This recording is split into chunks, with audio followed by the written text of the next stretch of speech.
Udah. Ya. Assalamualaikum warahmatullahi wabarakatuh.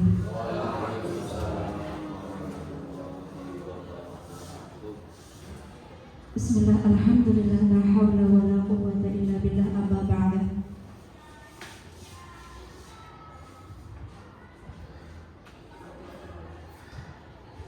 Yang terhormat Kepala SMP Negeri 6 Kebumen, beliau Bapak Haji Kuat Adi Sudarmo SPD MPD,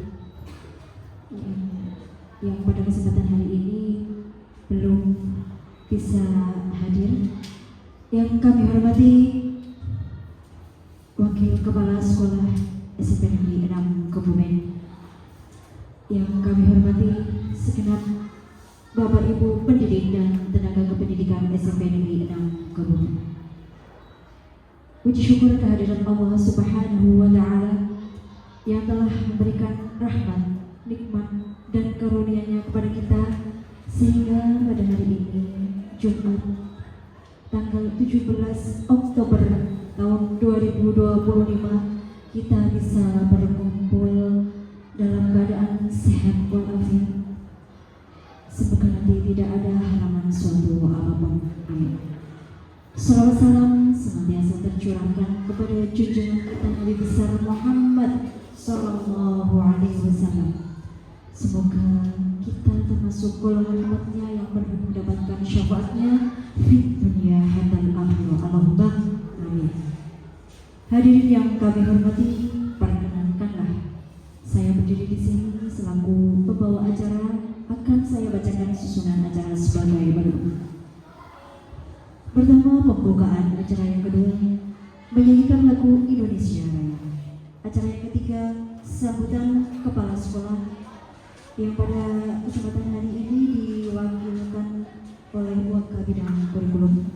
Acara yang keempat, diseminasi dan berbagi praktik baik. Acara yang kelima yaitu penutup.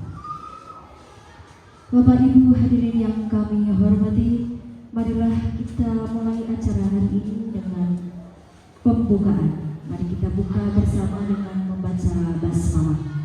Bismillahirrahmanirrahim. Terima kasih. Semoga dengan bacaan basmalah tadi menjadikan lantaran lancarnya acara pada hari ini. Amin. Kita lanjutkan acara yang kedua, menyanyikan lagu kebangsaan Indonesia Raya. Hadirin dimohon berdiri.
Hadirin silakan duduk kembali.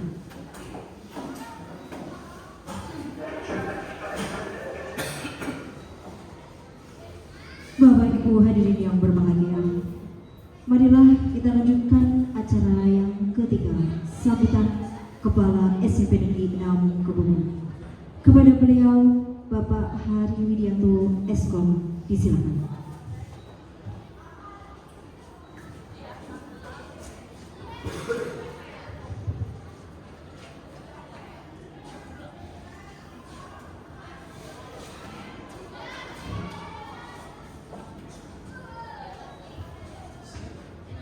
Assalamualaikum warahmatullahi wabarakatuh. Yang terhormat Kepala SMP Kebumen, yang kami hormati Wakabidang Sarpras SMP Kebumen, yang kami hormati Bapak dan Ibu pendidik dan tenaga pendidikan SMP Kebumen, dan narasumber yang akan melaksanakan diseminasi praktik. Alhamdulillah, wasyukurillah. Pada hari ini, mari kita panjatkan puja dan bersyukur kepada Allah Subhanahu Wa Taala yang telah melimpahkan begitu banyak nikmat kepada kita semuanya, sehingga pada hari yang cerah ini kita masih bisa berkumpul di ruangan multimedia ini dalam rangka diseminasi praktik baik 7 jurus BK hebat. Sholawat serta salam semoga selalu tercurah kepada junjungan kita Nabi Muhammad Sallallahu Alaihi Wasallam. Semoga kita semuanya tergolong umatnya yang kelak akan mendapatkan syafaat di yaumul qiyamah. Allahumma amin. Bapak dan Ibu yang kami hormati, mohon maaf Bapak Kepala Sekolah tidak bisa memberikan sambutan langsung dikarenakan hari ini masih ada acara pendidikan mendalam.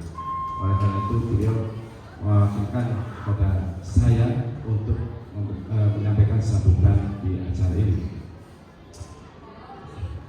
Pada kesempatan ini ada 2 narasumber kita, yaitu Ibu Penny Astina SPD dan Ibu Dian Ratna Oftaniru SPD yang akan melaksanakan diseminasi praktik baik 7 jurus BK hebat. Ini tujuan apa? Acara ini dimaksudkan untuk menyebarluaskan ide, gagasan atau informasi yang diperoleh beliau berdua ini selama melaksanakan BIMTEK kemarin di Solo yang diinapkan di hotel yang mewah bintang 5 itu dengan berbagai fasilitas yang luar biasa, sehingga memberikan kenyamanan kepada para peserta BIMTEK selama mengikuti BIMTEK di 4 atau 5 hari kemarin di sana. Saya tanya kepada beliau, ternyata di sana nyaman sekali dan betah. Sehingga harapannya dengan kenyamanan itu maka hasil yang diperoleh di sana itu akan maksimal terserap oleh beliau berdua, dan beliau berdua akan menyebarkan pengalaman-pengalaman selama BIMTEK di sana di kesempatan ini. Bapak Ibu para peserta diseminasi ini termasuk orang-orang yang beruntung yang mendapatkan cerita langsung dari beliau berdua, yang pelajaran semua adalah Bapak Ibu yang terpilih di kesempatan pagi hari ini ya. Oleh karena itu, mari kita ikuti diseminasi ini dengan baik. Semoga dengan kita mendapatkan oleh-oleh dari BIMTEK 7 jurus BK hebat itu, kita akan bisa menerapkan kiat-kiat atau trik-trik yang disampaikan oleh narasumber untuk kita terapkan di sekolah yang kita cintai ini. Karena menurut narasumber ini tidak hanya berlaku untuk BK saja, tetapi bisa dilakukan oleh Bapak Ibu guru yang lain. Monggo ikuti ini dari awal sampai akhir supaya kita betul-betul bisa mendapatkan ilmu baru, pengalaman baru, sehingga bisa menjadi bekal kita untuk pendampingan siswa-siswi di SMP Negeri Kebumen. Demikian sambutan yang bisa kami sampaikan. Ada tutur kata yang kurang berkenan, saya mohon maaf. Kami akhiri. Wassalamualaikum warahmatullahi wabarakatuh.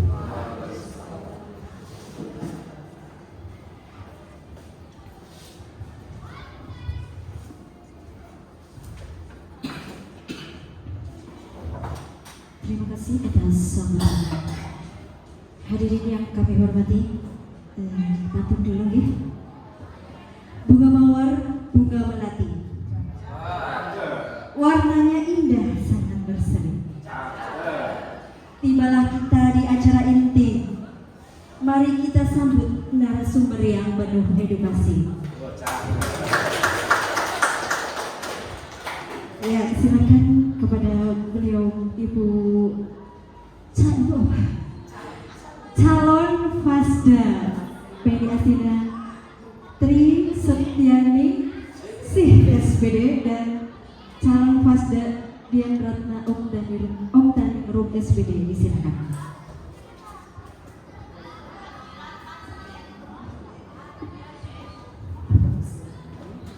Assalamualaikum warahmatullahi wabarakatuh.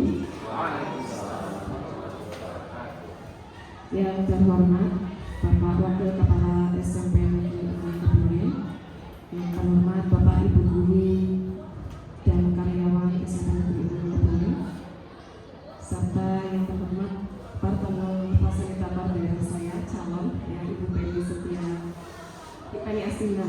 Ya, puji syukur alhamdulillah kita panjatkan kehadirat Allah Subhanahu wa taala, di mana pada kesempatan pagi hari ini Bapak Ibu Guru berkenan untuk berkumpul di multimedia ini dalam acara diseminasi praktik baik, hadir dalam keadaan sehat walafiat, tidak kurang suatu apapun. Salawat dan salam semoga senantiasa tercurahkan kepada junjungan kita Nabi Agung Muhammad Sallallahu Alaihi Wasallam yang kita nantikan syafaatnya di yaumul akhir.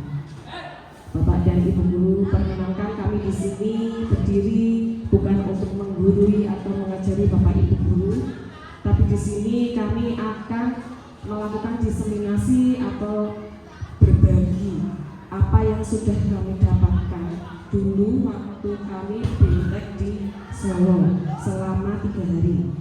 Dan BIMTEK itu ya selama 3 hari nanti kami berusaha untuk merangkumkan materinya dari yang 3 hari nanti hanya menjadi beberapa menit ya. Semoga saja nanti dari rangkuman-rangkuman tersebut bisa dipahami oleh Bapak Ibu Guru, dan sekali lagi di sini kami tidak untuk menggurui tapi kami berbagi. Nanti kami juga ada berbagi praktik baik apa yang sudah kami praktekkan di kelas kami yang berhubungan dengan 7 jurus BK Hebat. Jadi Bapak dan Ibu, pada saat itu kami di Solo ya, kami diajari oleh Fasnas, fasilitator nasional, karena beliau-beliau yang diajarkan langsung oleh BPGTK atau BPGP yang diajarkan oleh Balai Besar Guru Penggerak di Kabupaten Jawa Tengah. Pada saat itu kami mendapatkan fasilitator nasional berasal dari Kudus dan juga berasal dari Sukoharjo. Kami satu kelas kemarin berisi 30 orang, semuanya guru bimbingan konseling yang berasal dari SMP di Kabupaten Kebumen.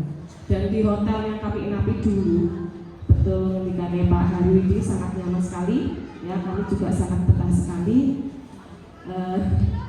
Ya, kami ada 3 kelompok, tapi kami masuk ke kelas AA yang semuanya isinya berasal dari guru-guru BK di Kabupaten Kebumen.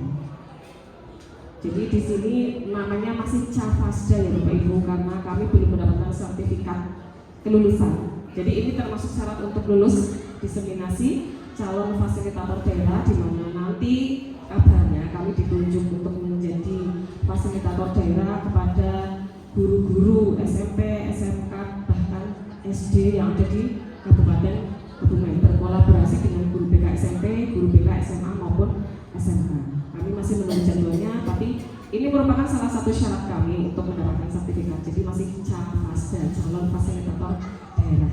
Ya, mungkin Bu Yuna sudah sering mendengar dan Pak Baikuni bila mana kami bersada Fasda gitu. Sebenarnya maksudnya ini fasilitator daerah. Jadi sekarang menjadi fasilitator sekolah dulu. Mohon izin untuk duduk ya Bapak Ibu, karena saya harus menjalankan atau mengoperatorkan PowerPoint-nya. Diseminasi praktik baik 7 jurus BK Hebat. Sebenarnya kenapa sih kita harus mempelajari 7 jurus BK Hebat itu? Karena dari Balai Besar memiliki visi bagi bagaimana menciptakan lingkungan sekolah yang aman, nyaman, dan menggembirakan untuk siswa utamanya dan untuk para Bapak Ibu guru yang berada di dalam sekolah. Misinya seperti apa? Tentunya menguatkan peran semua guru. Semua guru berarti ya termasuk guru BK, termasuk guru mapel, dan juga guru kelas di SD nanti kelak. Karena kalau di SD tidak ada bimbingan dan konseling, tetapi di SD itu sekarang juga bukan hanya di SD, SMP maupun SMA, sekarang juga ada program yang namanya guru wali, di mana guru wali kan seperti Bapak Ibu guru menjadi orang tua di sekolah untuk anak-anak tersebut dari jenjang kelas awal sampai jenjang kelas akhir. Itulah kenapa walaupun ini 7 jurus ya, BK hebat, tetapi bisa dipelajari oleh guru selain non BK. Oh ya, tadi kalau di Kota kemarin kita menganggapnya kami itu berada di sebuah padepokan Bapak dan Ibu guru. Fasilitas nasional itu kami sebut sebagai suhu. Kami memanggilnya suhu, sedangkan kami fasilitator daerah itu dipanggil sebagai pendekar. Pendekar itu ada artinya bahwa di situ kita menjadi pendidikan berkarakter, pendidik karakter. Jadi namanya pendekar.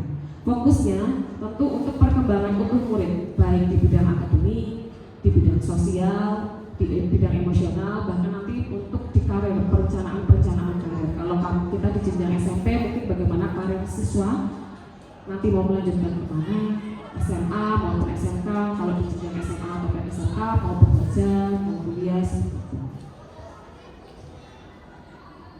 Apa saja sih Bapak dan Ibu guru 7 jurus BK hebat itu? Jadi ada 7, di mana 1 sampai 5 itu yang diarahkan itu kepada aspek siswa, sedangkan yang ke-6 dan ke-7 itu merupakan sistem. Sistemnya itu di sekolah siapa? Ya Bapak dan Ibu guru.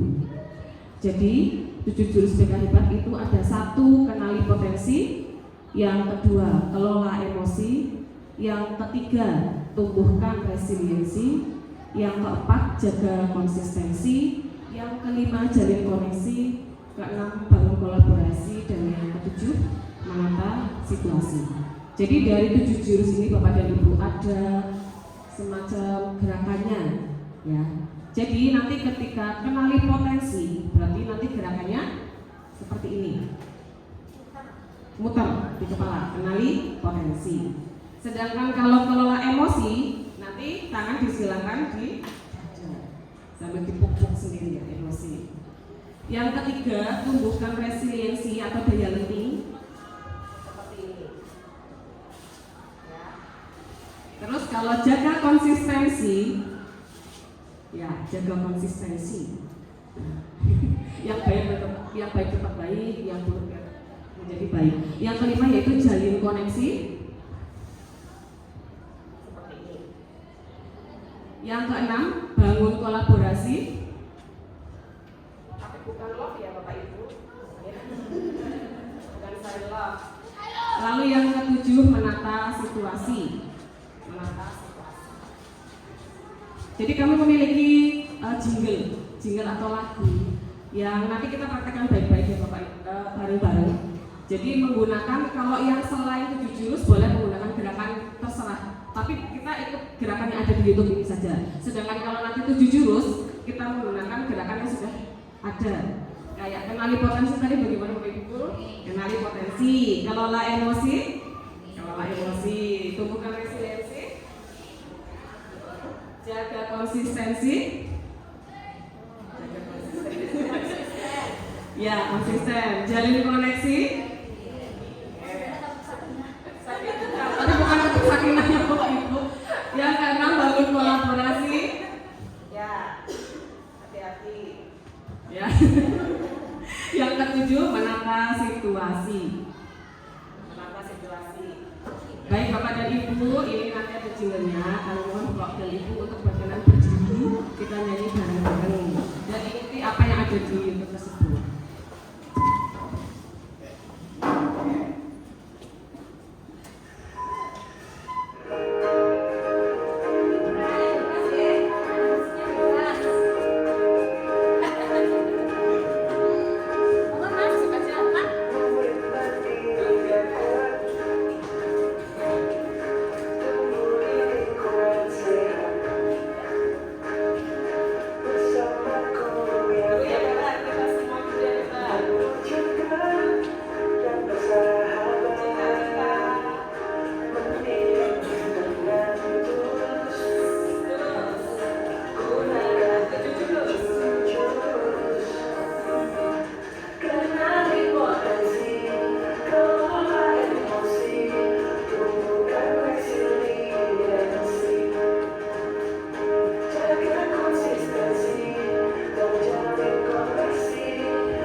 Ibu Guru, silakan duduk kembali, tepuk tangan untuk kita semuanya.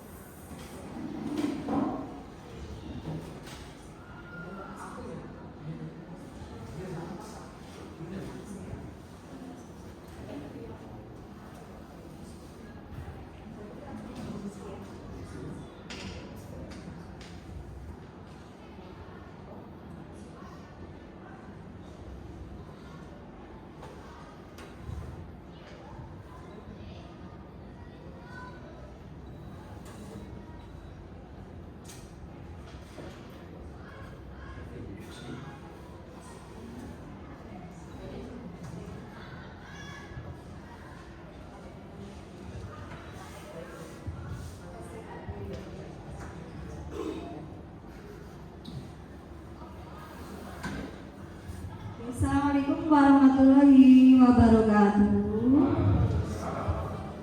Selamat pagi bapak-bapak, ibu-ibu.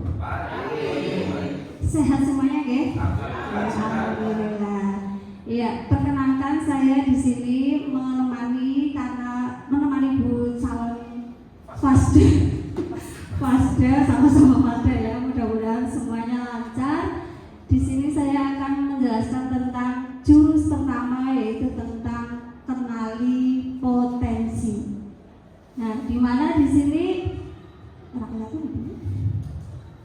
ya, jurus pertama adalah tentang kenali potensi. Di mana di sini yang namanya anak-anak siswa kita di SMP 6 itu adalah memiliki sebuah kekuatan yang sangat unik, sehingga diusahakan agar bisa memahami kekuatan murid yang unik serta data minat dan bakat arah strategi belajar rencana karir yang tepat. Di mana di sini terutama yang saya praktekkan nanti di praktek baik itu adalah di kelas 7. Kelas 7 itu berawal dari sekolah dasar, dari SD. Setelah saya tanya, dia belum tahu potensinya itu di mana. Ketika dia memilih ekskul pun dia masih ibaratnya kayak ngambang, karena belum memahami sebetulnya bakat saya apa sih, minat saya apa. Nah, itu. Setelah itu makanya dari itu kita kemarin berusaha untuk memberikan materi tentang potensi, di mana potensi itu memang ada yang sudah bisa mengetahui, ada yang masih belum bisa. Tetapi untuk anak-anak yang kelas 7 itu masih sangat membutuhkan pendampingan kita, pengarahan kita.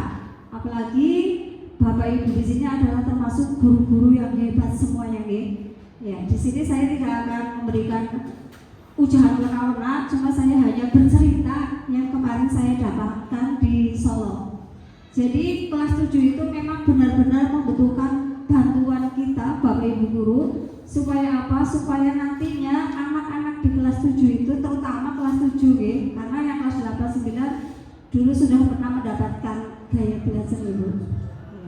Yang kelas 7 ini karena masih baru, belum tahu mengetahui terutama dengan gaya belajarnya. Jadi nanti di sini kita mengenalkan kepada anak-anak kita supaya mengetahui potensi dia sebetulnya di mana, agar datanya, minatnya, bakatnya dia bisa mengetahui, oh saya punya ini, kelebihan ini, saya berarti nanti bisa seperti ini gitu. Jadi nanti silahkan Bapak Ibu, nanti akan saya informasikan bahwa yang kemarin saya praktekkan di praktek baik nanti itu saya sudah mempraktekkan dengan memberikan sebuah asesmen melalui Aku Pintar ya. Melalui Aku Pintar sudah saya bagikan dan hasilnya mereka insya Allah beberapa kelas yang sudah saya praktekkan sudah mengetahui. Itu untuk yang jurus pertama. Jadi jurus pertama itu adalah mengenalkan potensi kepada siswa-siswi kita. Yang berikutnya adalah yang kedua, kelola emosi yang akan disampaikan oleh Bu Dian. Baik, itu tadi jurus yang pertama, kenali potensi ya Bapak Ibu. Jadi bisa menggunakan asesmen boleh tertulis maupun menggunakan aplikasi ya. Dan itu ada banyak yang bisa diketahui selain gaya belajar. Bisa saja mungkin anak pengen tahu kepribadiannya seperti apa, kemampuan karirnya nanti seperti apa, bakat minatnya itu apa, bakat utamanya ya. Itu nanti ada bisa mengerjakan sebuah asesmen. Jurus yang kedua yaitu kelola emosi. Kelola emosi di sini di mana nanti guru di kelas bisa mengarahkan para muridnya untuk bagaimana bisa mengelola emosi, di mana di sini emosi itu tidak hanya emosi marah ya Bapak Ibu. Ada berapa emosi dasar manusia yang Bapak Ibu ketahui? Iya, marah, sedih, juga bahagia, jijik, takut, terkejut, sama marah. Ya, hanya saja yang di lapangan mungkin seringnya kita dengar kalau emosi itu memang lebih familiarnya dengan marah. Ya, tetapi anak-anak kemarin juga sudah saya arahkan waktu waktu saya memberikan bimbingan klasikal di kelas. Anak-anak sudah tahu. Saya menanyakan apakah emosi itu hanya melulu tentang marah anak-anak? Tidak Bu, ternyata bahagia itu juga termasuk emosi. Kondisi sekarang mungkin ada sedang galau, sedang sedih itu juga termasuk emosi. Jadi di sini di jurus kedua nanti kita berusaha guru untuk membantu para siswa untuk menyeimbangkan emosi yang ada di anak-anak agar memiliki hubungan sosial yang sehat. Karena anak-anak SMP itu kelasnya masih labil ya Bapak Ibu guru, remaja di awal. Jadi mereka sedang masa-masanya untuk mencari jati diri. Di mana namanya mencari jati diri bisa saja yang ditemukan itu jati diri yang baik, tapi tidak sedikit juga yang mungkin terjerumus kepada ingin menunjukkan dirinya tetapi tidak dengan cara yang baik-baik. Biasanya faktor pertemanan mungkin itu juga sangat berpengaruh. Guru juga mengajarkan kepada siswa tentang social emotional learning atau sering dikenal dengan SEL.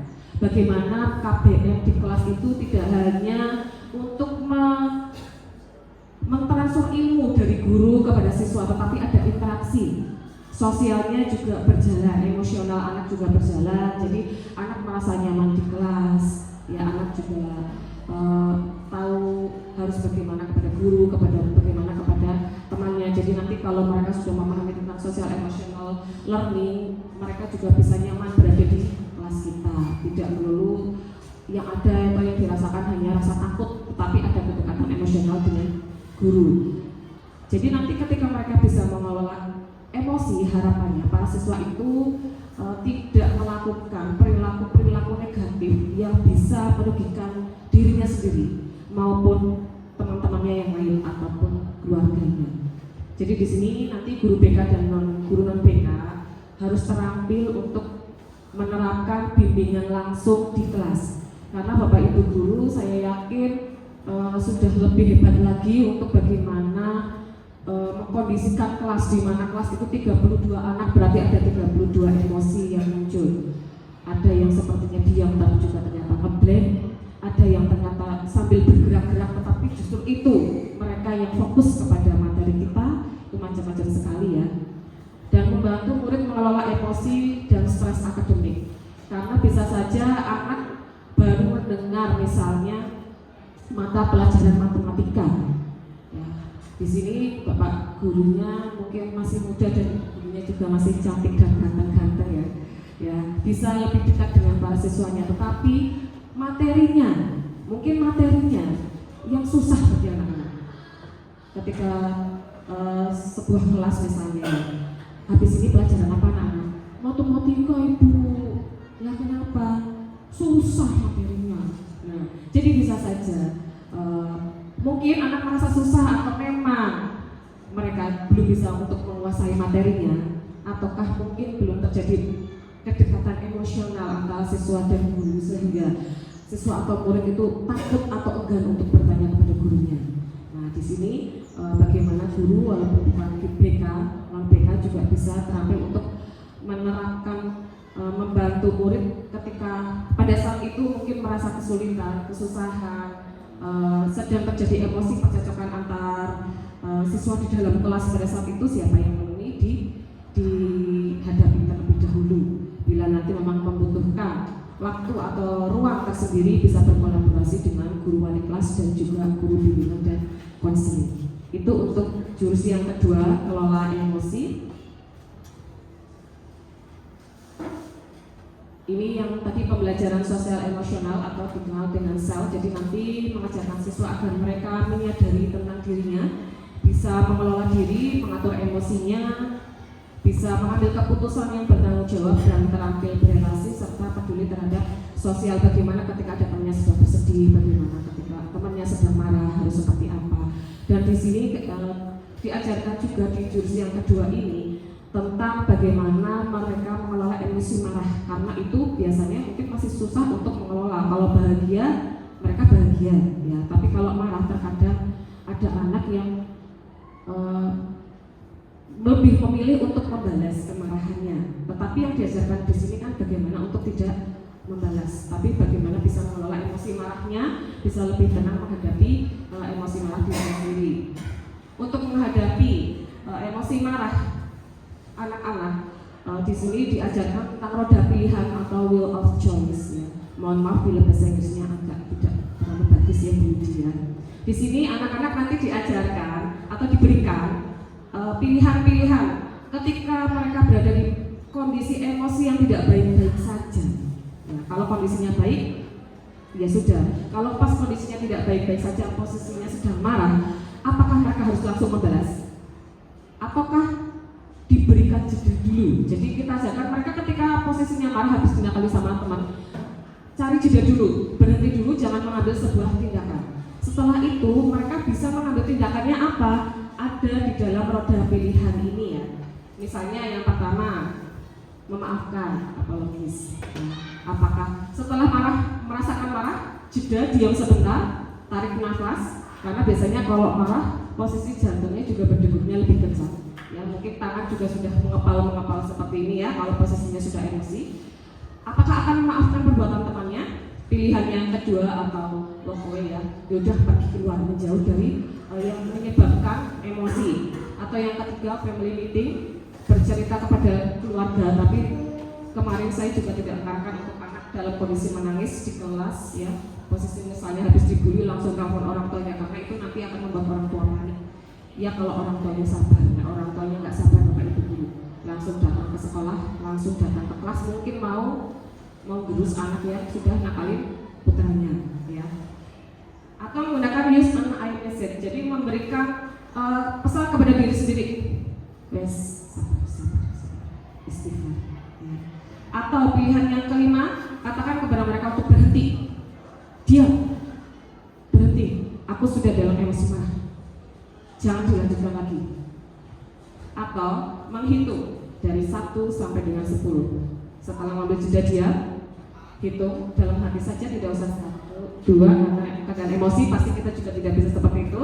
Setidaknya sambil menarik nafas hitung 1, 2, 3, 4 sampai 10. Nah, setelah hitungan ke-10, apakah nanti emosinya semakin mereda atau semakin menjadi-jadi karena melihat mungkin wajah orang yang telah membuat emosi ya. Semakin emosi nggak bisa hitung lagi 1 sampai 10, nggak bisa, berarti harus mencari roda pilihan yang lain, karena menghitung sampai 10 tidak tepat. Atau go to another game, melakukan hal lain yang menyenangkan untuk dirinya sendiri, harus mengingat juga dari yang membuat emosi tersebut. Sama share and take turn, curhat itu mungkin kepada temannya yang dipercaya atau kepada saudaranya, kepada guru ya. Kemarin saya memberikan roda pilihan ini di kelas ya Bapak Ibu guru, 1 sampai dengan 8. Manakah yang sering kalian ambil ketika dalam posisi marah? Ada beberapa, 1 orang anak yang sedikit tunjuk, Bu, kok nggak ada pilihan balas Bu?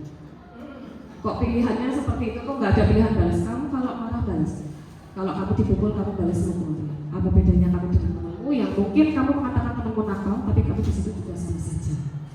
Iya ya Bu ya.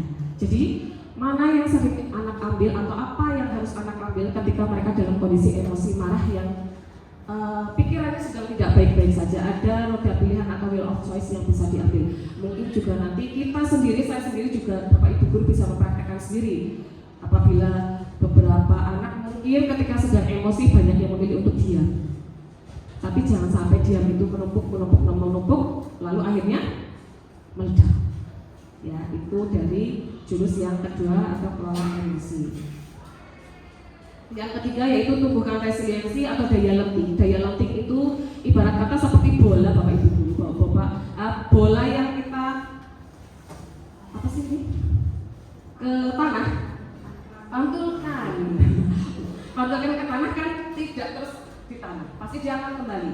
Bagaimana kita mengajarkan kepada murid kita untuk resiliensi itu daya lenting ya, untuk bisa bangkit dari sebuah kegagalan, rasa sedih, rasa trauma, rasa stres akademik maupun non akademik, di mana mereka bukan hanya tidak menyerah terhadap suatu keadaan mereka, tetapi mereka terus berproses untuk menjadi diri mereka yang lebih baik lagi dari sebelumnya. Karena ternyata anak-anak itu juga ketika saya tanyakan apakah kalian memiliki masalah, punya. Kenapa? Uang saku saya ini cuma 5.000. Ternyata itu menjadi masalah bagi anak-anak. Punya, karena di sini ada yang suka bully saya. Punya masalah. Jadi mereka punya masalah baik di akademik, susah tentang pelajaran. Jadi bagaimana mereka bisa tumbuh atau bangkit dari rasa keterpurukannya atau kegagalan itu biar bisa menjadi pribadi yang lebih baik lagi. Jadi di sini diajarkan juga anak-anak untuk membangun yang growth mindset, pemikiran yang terbuka, bukan hanya fix mindset gitu ya. Jadi kayak misalnya tidak bisa matematika, mohon maaf ya, tapi bahasa Inggris saya salah ya. Jadi ketika mereka tidak bisa matematika, tidak hanya terus oh ya wis aku bodoh. Nah, kita jangan mengajarkan anak di situ. Ini aku bisa 60 ya. 60 bagaimana kita bisa mensupport mereka, membimbing anak-anak biar bisa memiliki pemikiran yang lebih terbuka lagi. Oh mungkin aku harus belajar lebih keras lagi. Saya harus bertanya kepada teman. Saya harus menanyakan kepada guru. Saya nggak berani kepada teman yang sekiranya mampu. Jadi anak-anak generasi sekarang kan terkenal dengan gen strawberry ya Bapak Ibu. Di mana strawberry itu terkenalnya kan cantik luarnya, tetapi kan cepat busuk. Jadi seperti daya jualnya itu tidak terlalu banyak. Berbeda mungkin dengan Bapak Ibu guru ya zaman dulu yang mungkin ke sekolah jaraknya jauh aja naik sepeda atau berjalan. Sedangkan anak sekarang tidak masuk sekolah, kenapa tidak ada yang mengantar? Padahal sekarang aplikasi online banyak ya Bapak Ibu guru. Ikut temannya juga bisa. Ya itu contoh kecil saja seperti itu. Ya, jadi harapannya di sini kita bisa menumbuhkan anak bisa menjadi generasi yang tangguh untuk menghadapi permasalahan dan pantang menyerah ketika ada masalah. Jadi nanti tidak ada kasus-kasus bunuh diri gara-gara tidak diberikan iPod, bunuh diri, tidak diberikan motor, tidak mau sekolah, supaya tidak ada kejadian-kejadian seperti itu. Jadi menumbuhkan resiliensi. Jurus yang keempat yaitu jaga konsistensi akan dipaparkan oleh lagi Bapak Ibu. Yang keempat adalah jurus BK hebat, jaga konsistensi. Bapak Ibu pernah melihat murid kita yang sering datangnya terlambat? Hampir setiap hari. Atau mungkin Bapak Ibu pernah mengamati putri-putri kita yang bermake upnya terlalu cantik? Banyak. Ini berarti di sini dia belum mempunyai kesadaran. Oke?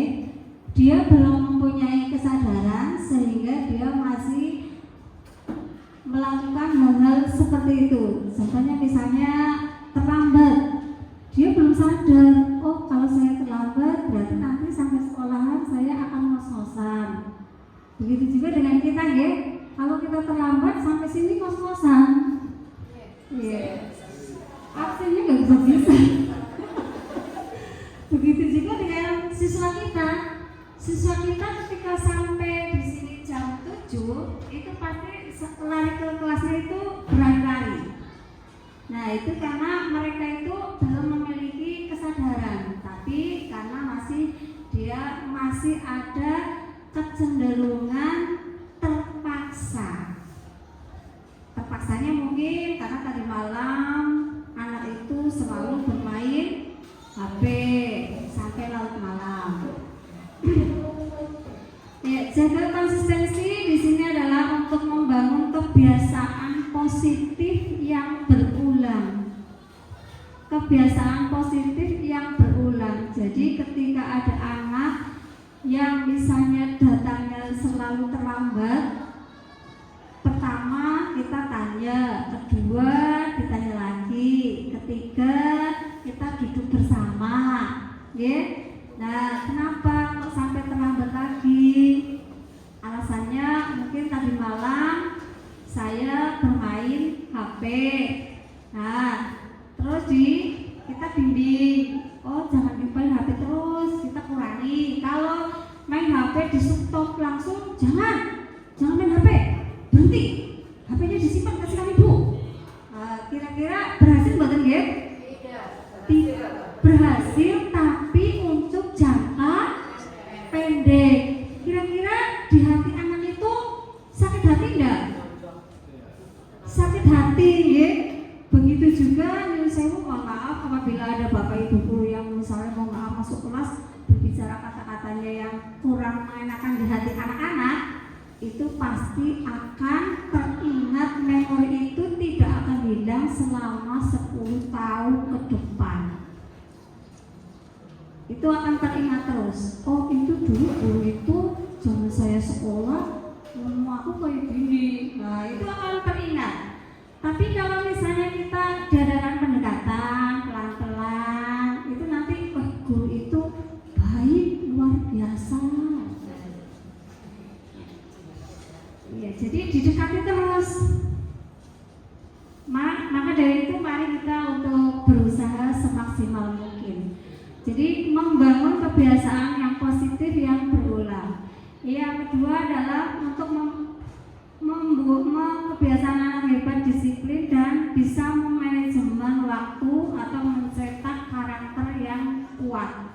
Jadi di sini maksudnya supaya anak itu yang tadinya datangnya sering terlambat, kita bimbing supaya anak itu jangan sering terlambat. Yang anak itu misalnya selalu bermake up, mari kita berusaha, karena itu adalah tugas kita di sekolahan. Yang selanjutnya pembiasaan berbasis kesadaran. Pembiasaan berbasis kesadaran di sini disiplin biasa itu yang untuk jangka pendek, misalnya karena faktor ini biasanya dipengaruhi karena faktor eksternal seperti paksaan sehingga membentuk kepatuhan. Contoh misalnya, sebetulnya anak itu di jam-jam sholat mau mengikuti sholat, misalnya ya, mudah-mudahan di sini tidak terjadi. Mau mengikuti sholat, tapi ketika itu ada misalnya diobrak-obrak tapi dengan bahasa yang keras. Hah? Wah, itu nanti akhirnya anak itu kira-kira kepribon? Ya mau sholat, cuma hari itu saja, besok diulangi lagi. Itu karena kebiasaan untuk jangka pendek, dia manut saat itu, tapi untuk jangka panjangnya besok diulangi lagi. Jadi memang di sini butuh yang sangat sekali kita pendekatannya harus luar biasa supaya anak itu sadar, gue ngapa sih aku sholat. Nah, jadi dia tahu dulu, sadarnya apa aku sholat mau apa. Nah, aku mengerjakan PR mau apa, saya berangkat tasik untuk apa. Jadi nantinya anak ini mempunyai kesadaran yang akan berimbas untuk jangka panjang. Nah, disiplin positif ini adalah nanti untuk jangka panjangnya. Karena di sini adanya sebuah kesadaran internal. Oh, saya sekolah butuh. Oh, saya beribadah sangat sekali membutuhkan. Karena tanpa kita meminta, kita tidak akan kasih, apalagi sama Allah. Sama orang tua saja kalau kita minta nggak dikasih. Sama yang membuat kita hidup pun sama. Jadi kita harus bisa mendekatkan diri, merayu supaya mendapatkan sesuatu yang kita inginkan. Nah di sini ketika anak itu sudah sadar, dia itu nanti akan menumbuhkan rasa tanggung jawab. Jadi, oh saya tidak akan datang sekolah terlambat. Saya akan mengerjakan tugas tepat waktu, tidak mengerjakan PR di sekolah. Karena ternyata siswa-siswa kita itu masih luar biasa, ya? Ya, masih luar biasa mengerjakan PR. Saya, kamu lagi mengerjakan apa, Mbak? PR, Bu. PR apa? PP. Saat itu lagi mengerjakan PP. Nah, sekarang buku kamu ditutup dulu karena di sini yang ada bukan guru PP, tetapi di sini di depanmu adalah guru BK. Berarti kita sekarang belajar tentang materi yang Bu Penny sampaikan. Akhirnya PP-nya kenapa kok belum dikerjakan? Tidak bisa, Bu. Nah, padahal setelah saya cek, oh ini ada kok, DMS ada, di buku paket ada. Dia ternyata tidak mau membaca. Yaitu jurus yang keempat tentang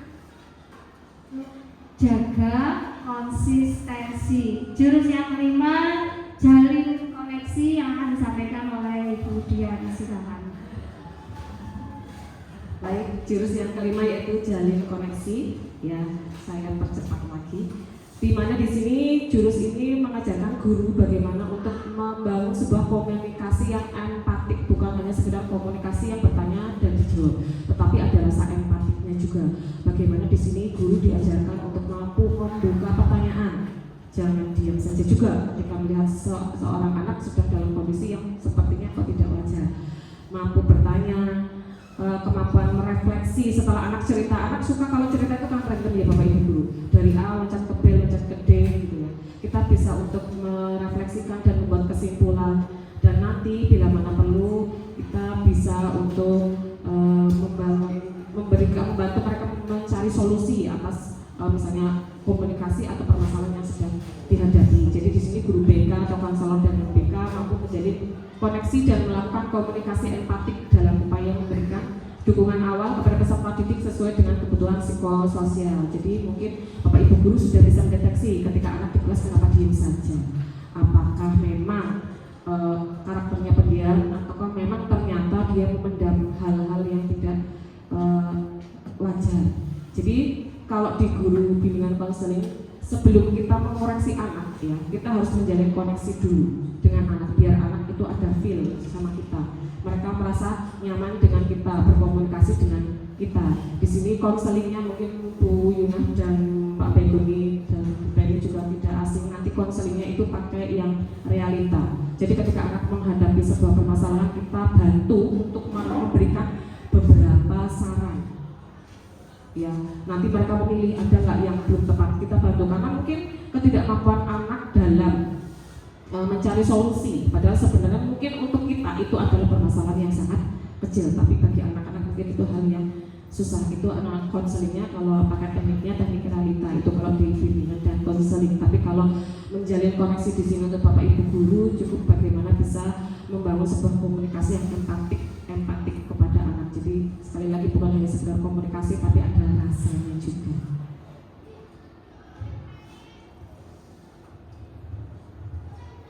Jurus yang keenam, bangun kolaborasi.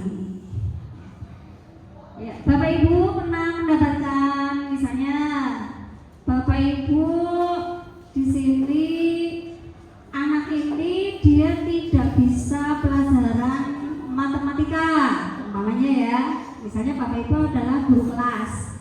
Nah, di sini anak putra putrinya Bapak Ibu tidak bisa mengerjakan pelajaran matematika. Biasanya yang dilakukan apa ya? Dimarahin, terus keluar kata-kata yang membuat anak itu down? Tidak ya. Berarti diadakan pendekatan, ya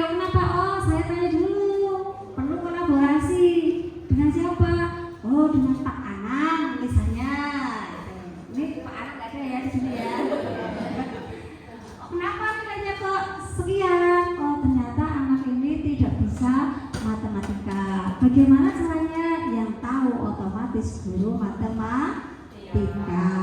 Cuma kita hanya mengasih, dia jenuh dengan angka 1 sampai 10 aja, meripatnya nanti harus belereng. Bagaimana kita ganti dengan metodenya? Mungkin kayak seperti di anak-anak TK dan SD lah ya. Nah, dia suka berhitung ketika melihat gambar apa. Itu nanti dengan seperti itu akan mudah membuat anak itu mindsetnya mulai berubah. Matematika ternyata menyenangkan, bahasa Inggris ternyata mengasihkan. Iya. Begitu juga dengan IPS yang hafalan ya, itu bisa membuat kita healing. Ya. Kita gampang atau kemana ya? Ya, peran guru BK dan guru kelas di sini. Perannya di sini adalah saling bekerja sama. Ada guru BK-nya, ada guru kelasnya, ada guru mata pelajaran. Biasanya kan, mohon maaf, guru mata pelajaran buatan guru ya, biasanya kilo bocah bijine semene bae piye. Ono bekane. Itu sebetulnya kita bingung, lah gurunya siapa? Apakah itu sudah diselesaikan atau dia sudah masih diadakan pendekatan tersendiri? Kalau di BK kan kita membantu ya, membimbing, mengarahkan, memotivasi agar anak itu tidak mengalami kejenuhan mengikuti salah satu mata pelajaran. Nah, tapi di sini kita saling kolaborasi. Biasanya walaupun kita dilabori seperti itu, kita tetap menerima, nanti kita tangani, kita kolaborasi dengan guru mata. Misalnya mudah-mudahan di sini tidak ada ya. Ada kejadian tentang tawuran. Nah, tawuran ini berarti di sini melibatkan kolaborasinya ada dari pihak kepolisian, masyarakat, komite, Bapak Ibu guru, itu kolaborasinya. Itu tentang jurus ke-6 bangun kolaborasi. Jurus yang ke-7 disampaikan oleh Bu Diano. Terima kasih Bu Penny. Jurus yang terakhir yaitu menata situasi. Jadi jurus yang ke-6 dan ke-7 itu kan sistem ya Bapak Ibu guru. Jadi kita yang menciptakan itu, bukan kita mengajarkan kepada siswa harus seperti itu. Jadi di mana menata situasi kita harus bisa menciptakan sekolah kita SMP Negeri 6 Kebumen itu menjadi sekolah yang nyaman dan menggembirakan untuk anak bertumbuh. Caranya bagaimana? Biar nyaman itu berarti ancaman sama kerentanannya itu harus diminimalkan, syukur tidak ada. Jadi kapasitasnya diperbanyak lagi. Kita bagaimana bisa mengembangkan bakat anak, bisa membuat mereka belajar di sini dengan nyaman. Dan ancaman-ancaman bisa saja kita memberikan tindakan preventif ya Bapak Ibu guru. Jadi untuk resiko itu sebenarnya ada rumusnya. Jadi rumusnya itu ancaman dikalikan kerentanan dibagi dengan kapasitas. Kapasitas itu apa yang kita mampu. Jadi supaya hasilnya nanti resikonya tidak terlalu tinggi, berarti kita harus meminimalisir ancaman dan kerentanan. Ya, misalnya kayak tawuran segala macam, kita sudah memberikan bimbingan di sekolah biar anak nggak masuk ke dalam narkoba, naik kendaraan walaupun belum memiliki SIM. Kita mungkin memberikan sosialisasi ataupun memberikan arahan untuk tidak melakukan hal tersebut. Setelah itu juga kita penataan ruang fisik ya, kita juga tahun ini kita memiliki ABK atau anak yang istimewa dengan kondisi fisik yang mungkin agak repot untuk berjalan ya. Dari sekolah sudah memfasilitasi dengan memberikan pegangan-pegangan, memberikan kuda-kudaan baru. Itu juga termasuk usaha kita untuk membuat sekolah ini menjadi nyaman untuk anak-anak. Jadi menata situasi di situ harapannya bisa membuat sekolah yang aman, nyaman dan menggembirakan. Manfaatnya belajar jurus BK hebat bagi guru non BK itu apa Bapak Ibu guru? Tadi untuk mengembangkan potensi murid, untuk mendeteksi masalah lebih awal, membangun lingkungan belajar yang positif, membentuk pribadi tangguh, mendukung kesejahteraan emosional, meningkatkan kolaborasi dan memperkuat peran guru bila mana nanti dari kita semua melaksanakan 7 jurus BK hebat tersebut. Metode yang dipergunakan Bapak Ibu untuk menyampaikan 7 jurus itu kepada siswa, kita menggunakan metode ARKA. ARKA itu A, aktivitas, refleksi, K konseptualisasi, dan A aplikasi. Jadi berat katanya RPN lebih mudah, tidak seperti pembelajaran mendalam ya yang disampaikan oleh Bu Nawang kemarin ya. Aktivitas anak, kita memberikan aktivitas ya yang berhubungan dengan apa materi yang akan kita sampaikan. Setelah itu refleksi, ditanyakan bagaimana perasaannya, apa yang dirasakan, apa yang terjadi. Setelah itu kalau konseptualisasi itu bagaimana kita memberikan konsep atau materi yang tadi yang berhubungan dengan aktivitas tersebut. Setelah itu aplikasi, bagaimana kita mengajak anak untuk mengaplikasikan apa yang sudah kita sampaikan, atau biasanya kalau Bapak Ibu guru mungkin memberikan LKPD penugasan. Okay. Masuk kepada implementasi, kita berbagi praktik baik ya Bapak Ibu guru, apa yang sudah saya dan Bu Penny lakukan di kelas. Kami diwajibkan untuk nantinya sebenarnya 5 jurus itu, tetapi yang untuk penugasan ini itu 2 jurus ya, setiap guru 2 jurus, dan kalau satu sekolah ada 2 guru tidak boleh sama. Saya mengimplementasikan jurus yang ketiga, yaitu tumbuhkan resiliensi. Dulu saya memberikan ini di kelas 7B di mana sama seperti kali ini Bapak Ibu guru, harus di syuting juga prosesnya. Sampai karena waktunya 45 menit, saya dulu sampai meminta waktu tambahan kepada Bu Sandri yang pada saat itu jamnya setelah saya, karena jam BK itu hanya 40 menit ya, 45 sebenarnya standar untuk SMA ataupun SMK, tapi karena harus 45 saya meminta jam tambahan kepada Bu Sandri. Tujuannya apa Bapak Ibu dulu saya memberikan jurus yang ketiga itu kepada anak-anak? Harapan saya agar para murid itu bisa menjadi murid yang tangguh dan bisa mencari jalan keluar ketika mendapatkan sebuah permasalahan, tentunya jalan keluarnya yang positif. Saya laksanakan pada tanggal 23 September 2025. Alasannya jelas agar anak-anak bisa mengaplikasikan daya lenting saat menghadapi suatu masalah dan menjadi generasi yang tangguh. Deskripsinya pada saat itu saya membagi kelas menjadi 4 kelompok Bapak Ibu guru. Jadi satu kelompok ada 8 anak. Ya, di situ saya meminta anak memberikan kepada setiap kelompok itu 1 pak kartu remi dan selotip, di mana anak-anak sudah sempat happy ketika saya mengeluarkan kartu remi. Bu, kita mau main kartu remi ya Bu? Ya.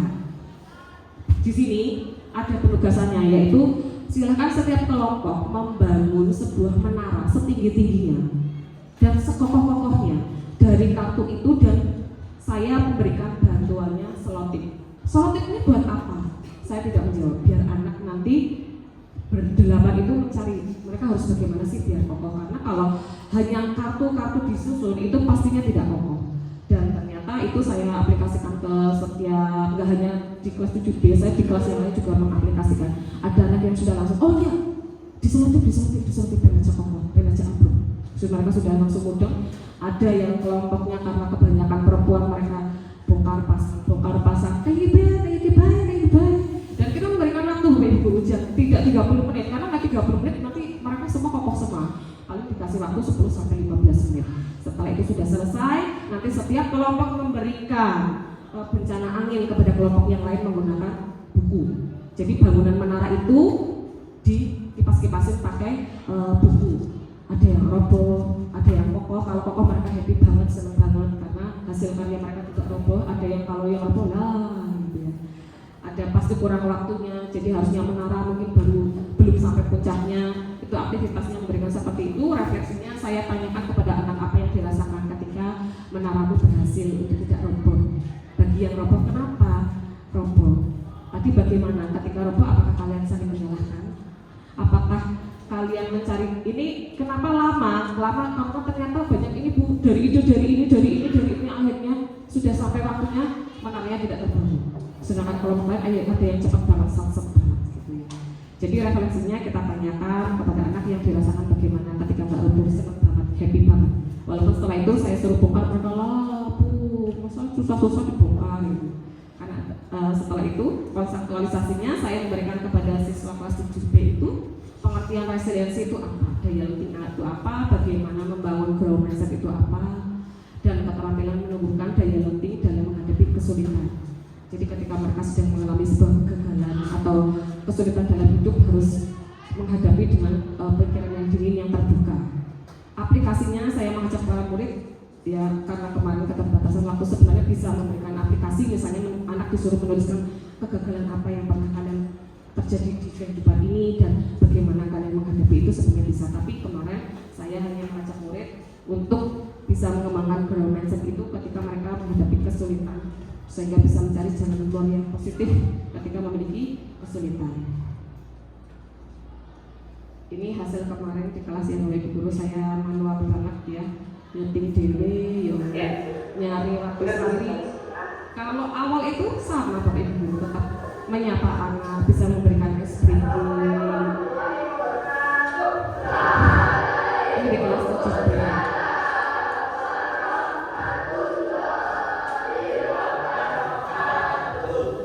ya.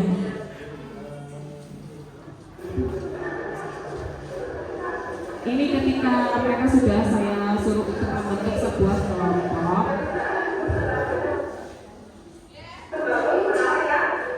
Ini ketika saya memberikan instruksi.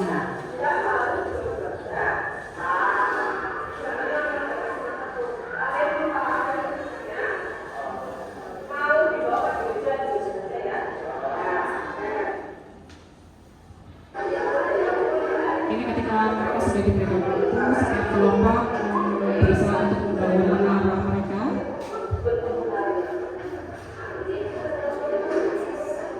Ini kemarin yang agak lama membangun itu kelompok yang paling kiri karena mayoritas perempuan semua. Kalau yang paling ujung sana yang banyak anak laki itu cepat. Kalau yang ini kenapa lama idenya? Banyak ide sehingga mereka berpapasan. Yang ini lumayan lama juga. Ini walaupun yang di sini perempuan, tetapi kelompok ini juga sama. Saya percepat ya Bapak Ibu Guru, karena kemarin mereka minta tambahan waktu, belum selesai.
Ini happy sekali ya kelompok 4 ya.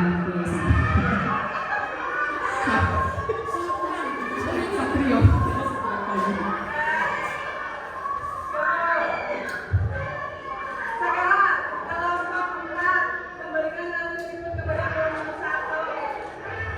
Ini seperti ini juga cukup menguras energi juga Bapak Ibu. Berteriak dulu nih.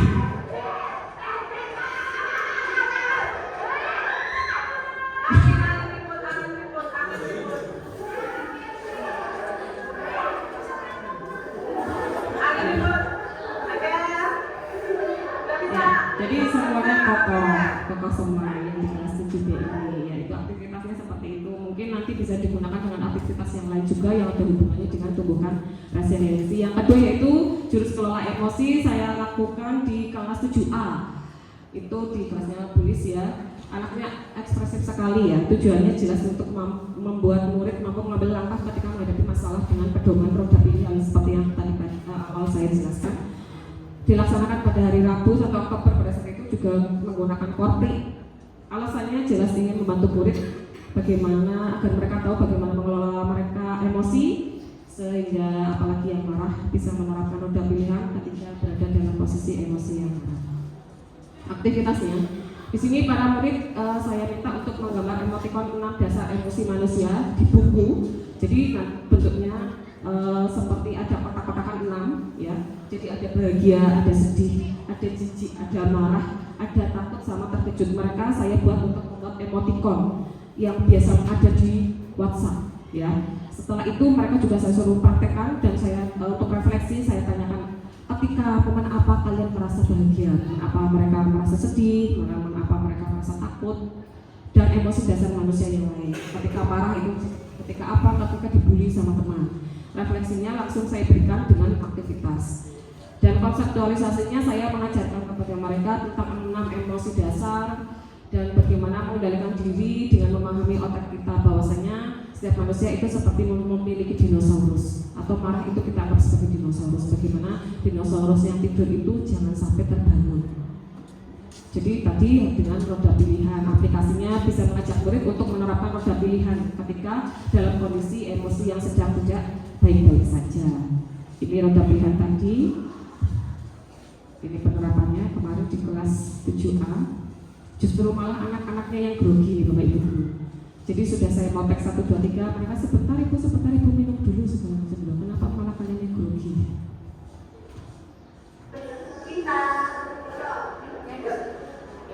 Ya, ada banyak gengsi, ekspresif sekali.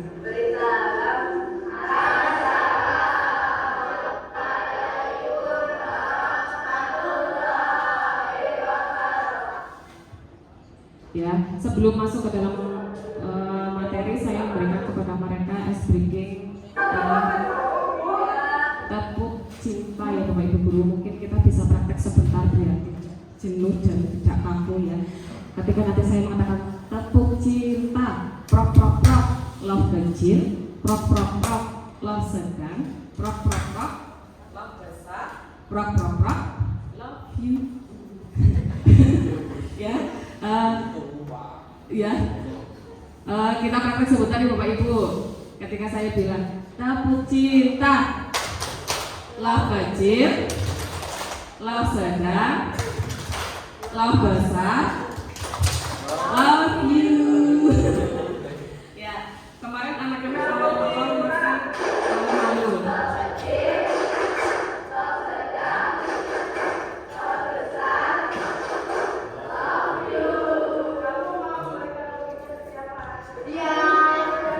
Ketika saya tanya kamu memberikan love you itu kepada siapa, kepada ibu dia.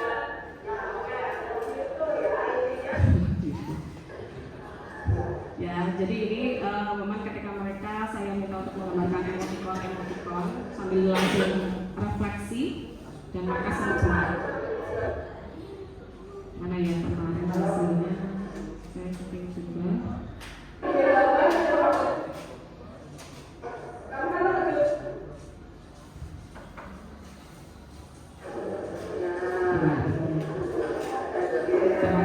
Cuman kalau disuntik tidak terlalu nampak dan tidak terlalu jelas. Jadi dari sudut pandangnya.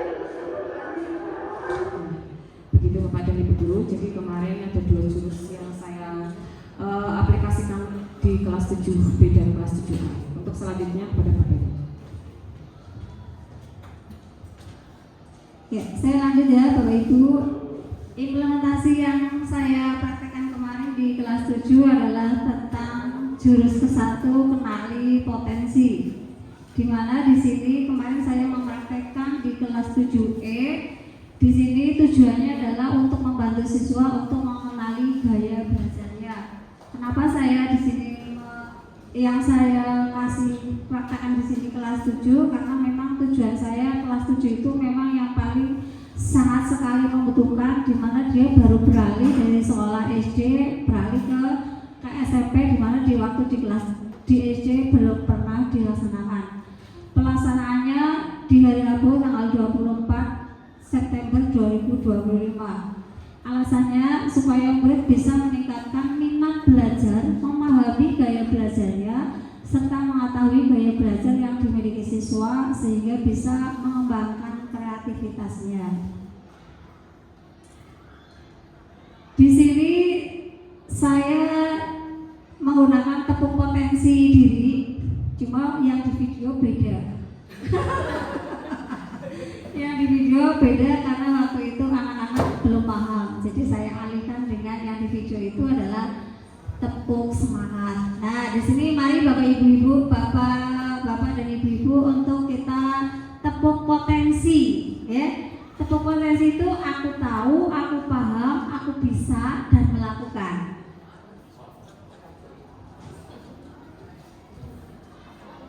Ya, lagunya seperti ini, nggih, Bapak Ibu, cuman nggak usah pakai gerakan. Sebetulnya ada gerakannya yang menari di atas kepala, nggih. Cuma kayaknya agak sulit, nggih. Jadi kita pakai tepuk biasa saja. Aku tahu, aku paham, aku bisa dan melakukan. Aku tahu, aku paham, aku bisa dan melakukan. Prok. Gitu. Simpel aja. Yuk Bapak Ibu dimulai. 1, 2, 3. Aku paham, aku bisa dan melakukan. Aku tahu, aku paham, aku bisa dan melakukan. Nah, tujuannya ini sebetulnya tepuk ini ada filosofinya. Tidak, kalau ketika memberikan SBK sebetulnya itu yang ada kaitannya dengan materinya sebetulnya. Karena saya memberikan materi tentang kenali potensi. Ini seharusnya memakai tepuk potensi diri, tapi waktu itu anak-anak ganti aja Bu yang tepuk semangat. Nah, ini saya ganti. Tapi di sini aku tahu, aku paham, aku bisa dan aku mau melakukan. Kenapa di sini? Supaya tahu, paham, bisa dan mau melakukannya. Nah, deskripsi kegiatannya di sini para murid menyanyikan tepuk potensi. Para murid mengikuti asesmen gaya belajar melalui aplikasi Aku Pintar. Di sini saya sudah memberikan linknya kepada siswa dan siswa itu sudah mengerjakan.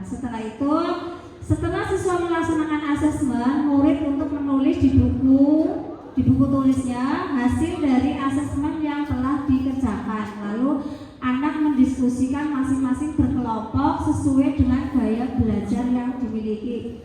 Setelah anak mengerjakan link asesmennya, itu akan muncul hasilnya itu apa? Auditor berapa persen, kinestetik berapa persen, serta visualnya berapa persen. Lah dari yang persenan tertinggi itu misalnya visual, kita kumpulkan dengan yang visual. Yang konseptualisasinya adalah mengenal gaya belajar. Ada visual, ada auditori, ada kinestetik. Di sini supaya anak mengetahui, karena ketika saya tanya, kamu tahu nggak gaya belajar visual itu yang seperti apa, auditori seperti apa, kinestetik seperti apa? Tidak, Bu. Nah, makanya di sini kita untuk mengadakan diskusi, mari kita diskusikan dan kita bahas bersama-sama. Nah, di sini aplikasinya mengajak murid untuk menerapkan gaya belajar yang dimiliki sesuai dengan hasil dari asesmen, baik yang visual, auditori maupun kinestetik agar bisa mengembangkan bakatnya. Di sini kemarin kita videonya saya praktekkan di kelas 7E.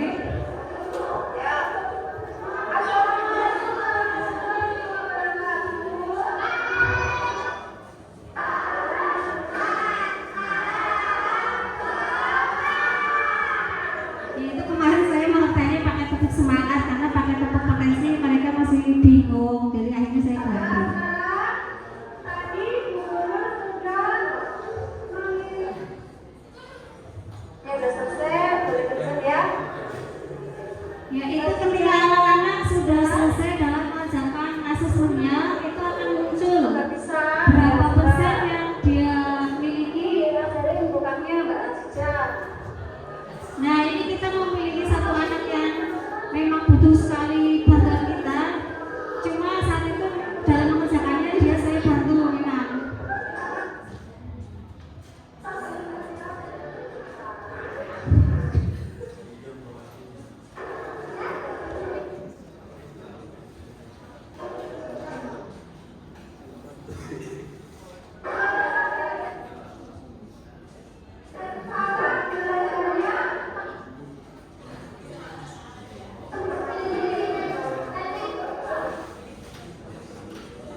keempat, jaga konsistensi.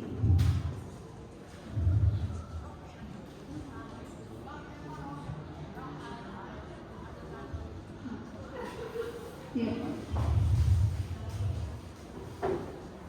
Tujuannya di sini guru membantu murid agar konsisten dalam menerapkan kebiasaan yang positif. Sasarannya kelas 7F, pelaksanaan tanggal 2 Oktober tahun 2025. Alasannya agar murid mengetahui dan memahami antara paksaan dan kesadaran, agar kebiasaan positif dalam jangka panjang dapat terbentuk secara stabil. Deskripsinya di sini kita bermain mini game. Mini game di sini para murid berpasangan sesama jenis ya. Berpasangan dan bergame suit. Bergame suit itu pingsut. Boleh pakai jari, boleh pakai batu kertas gunting. Yang menang jadi A, yang kalah jadi B. Dilanjutkan bermain mini game dengan cara tangan A mengepal dan membayangkan bahwa di tangannya itu ada barang yang sangat sekali berharga, apa itu emas atau berlian. Nah, di situ yang sangat berharga. Sedangkan yang B, yang kalah itu berusaha membuka kepalan tangan si A dengan sentuhan. Sentuhan itu bisa dicubit, bisa dicokol, bisa ditutup, ya. Karena dengan sentuhan bisa dipaksa, itu bisa. Nah, membuka dengan kepalan tangan si A dengan sentuhan, boleh dicubit, boleh dipaksa atau yang lainnya. Dan permainan dilakukan dengan sebaliknya, dibalik lagi. Yang A tadi mengepal, sekarang yang mengepal itu yang B. Sedangkan yang A tugasnya itu membuka kepalan tangan si A dengan tidak disentuh. Tidak disentuh, tidak dimakai ini, tidak dipaksa, tidak, tetapi dengan dirayu, ditakut-takuti boleh. Itu caranya bagaimana? Sementara kemarin saya praktekkan, ada yang bisa membuka, ada yang tidak. Refleksinya setelah bermain game, berdiskusi apa yang dirasakan oleh siswa, apakah mudah ketika dipaksa dan yang tanpa dipaksa, dan apakah berimbas untuk jangka panjangnya. Nah, tadi kan ada antara yang ada yang dipaksa, ada yang dengan sentuhan, ada yang tidak dengan sentuhan. Itu kira-kira ada imbasnya. Nah, di sini anak-anak merasakan, betul-betul merasakan, oh iya ternyata kalau dipaksa itu menyakitkan gitu. Tetapi kalau dengan kesadaran, mereka itu memang membutuhkan. Oh, saya sadar, saya butuh. Yang ketiga, konseptualisasinya memahami kebiasaan positif secara berulang yang berakar pada kesadaran, bukan paksaan. Memahami kebiasaan pada kesadaran akan dapat dipertahankan dalam jangka panjang. Menjelaskan tentang kebiasaan dengan paksaan tidak bisa dipertahankan untuk jangka panjang. Aplikasinya mengajak murid untuk menulis pembiasaan berbasis kesadaran, menumbuhkan kebiasaan positif, dan cara menghilangkan kebiasaan yang negatif.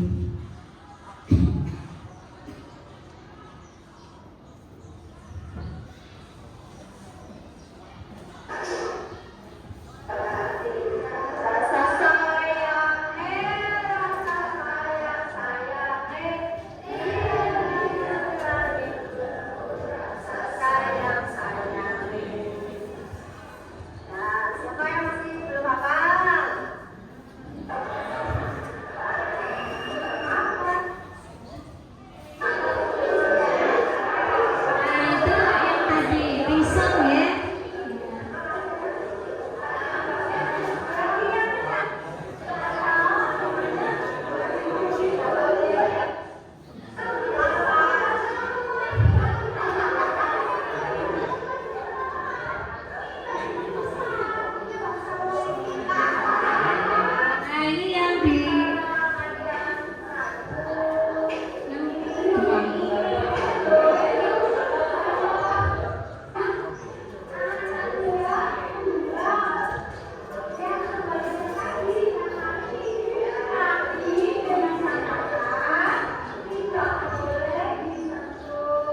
tadi yang pertama adalah yang dipaksa. Ini yang mau kedua, ini yang mau kita praktekkan dengan cara yang tanpa sentuhan.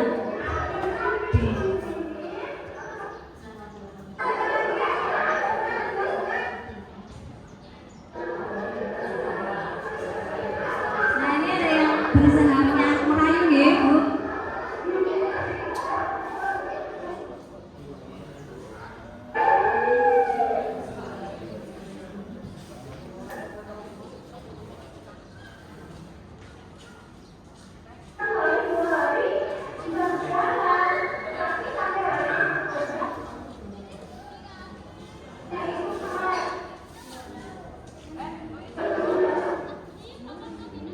Sini. Nah ini kita kemarin mempraktekkan untuk pembiasaan berbasis kesadaran. Saged dipirsani Bapak Ibu? Tidak ya? Apa saged?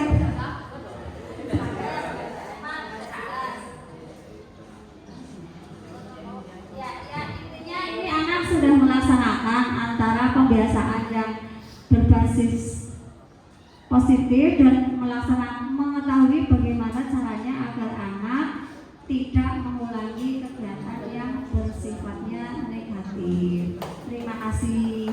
Demikian Bapak Ibu penyampaian dari kita berdua, mudah-mudahan bermanfaat. Saya tutup dulu, nanti sebelum Bapak Ibu tindakan ruang guru untuk foto bersama dulu ya. Saya tutup dulu, kurang lebihnya mohon maaf. Wassalamualaikum warahmatullahi wabarakatuh. Saya kembalikan ke pembawa acara. Tepuk tangan Bapak Ibu. Sebenarnya saya mau pantun lagi tapi kayaknya sudah habis waktunya ya. Pantun sebentar ya, tidak ada 1 menit. Pergi ke warung membeli ikan teri. Pulangnya mampir ke MUA. Terima kasih kepada narasumber yang telah memberikan materi. Semoga apa yang disampaikan bermanfaat untuk semua. Amin. Ya, satu lagi, pergi ke pasar membeli minyak. Yang jual namanya Pak Mamat. Semoga yang telah menyimak mendapat keberkahan dunia akhirat. Amin. Ya, terima kasih. Kecik ini jalan kaki, jalannya cepat sekali. Saya Yuni selaku MC mohon pamit undur diri. Ya.